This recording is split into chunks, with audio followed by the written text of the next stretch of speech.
This segment of the news has been brought to you by Sun Oil Limited. Welcome back. In more crime news, police seeking the public's assistance in identifying and locating two males who robbed a man of a deposit bag containing a large amount of cash outside a banking facility in western New Providence on Friday. The robbery unfolded shortly before 3 p.m. Preliminary reports indicate that the victim was making a deposit when he was approached and subsequently robbed of the deposit bag by the two males, both of whom were armed with a handgun. The culprits were able to make good their escape in a small black vehicle. Police are aggressively investigating. Anyone with information that can assist police with their investigations into this incident is encouraged to contact police at 911-919 or the Criminal Investigations Department at 502-9991, 502-9992. Additionally, police are encouraging business owners to be alert and aware of your surroundings at all times and to seek the assistance of the police within your divisional boundaries when conducting financial transactions. 53-year-old Wayne Toussaint, who was arrested last Sunday for breaking into a business establishment on Bay Street, was sentenced to prison after he pleaded guilty in the magistrate's court on Thursday. When Toussaint appeared before Senior Magistrate Supersola Swain, he pleaded guilty to the offense and was sentenced to 2 years in prison. Preliminary reports indicate that shortly after 10:30 p.m. Sunday, January 29th, police responded to an alarm activation at the business.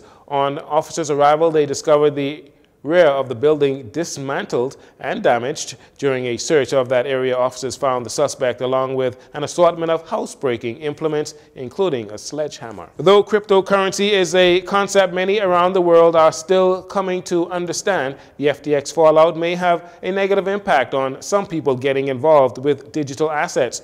According to an article in the financial publication Bloomberg, the fallout has also caused apprehension towards digital finance. When asked about this, Governor of the Central Bank of the Bahamas, John Roll, explains that an education and implementation period is much needed. In terms of getting people to understand that it's not cryptocurrency, this is paper cash in digital form.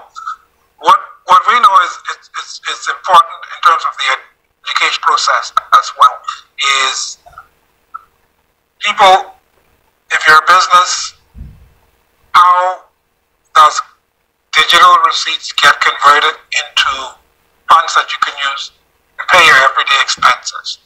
And so, from an educational point of view, from an implementation point of view, we address that by tying in the Sandal infrastructure to the ACH, the Automated Clearing House. So, in the Sandal infrastructure, monies can move in and out of the banking sector and bank accounts, and therefore businesses and individuals who are receiving sand dollars, there is a convenient way of electronically transferring those funds into bank accounts. Governor Roll explains that cash is not going anywhere. However, there is a goal of the reduction of its use for logistical reasons like doing business on the family islands. He said in some cases, cash can add ease to a transaction and in other cases, difficulty, especially with commercial transactions.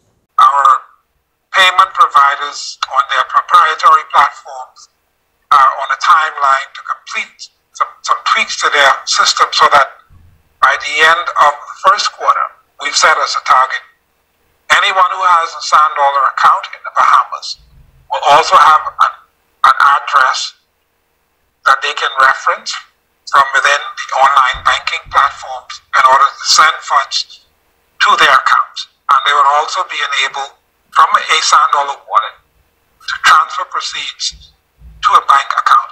That functionality already exists within the central bank's core application. And so it's just a matter of making certain that if financial institutions are using proprietary applications, customers have that same benefit.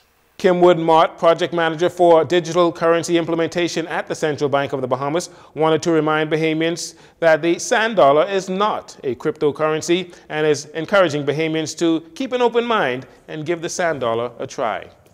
And finally, Safer Internet Day will be celebrated globally tomorrow, Tuesday, February 7th.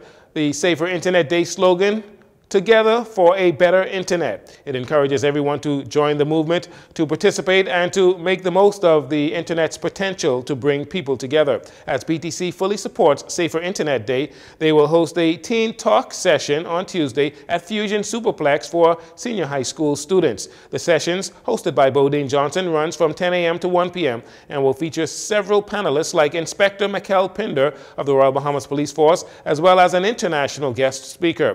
Topics will include how to use technology responsibly, respectfully, and creatively, and online careers, how you can find online careers as well, how to deal with cyberbullying and protecting your online reputation, among other topics.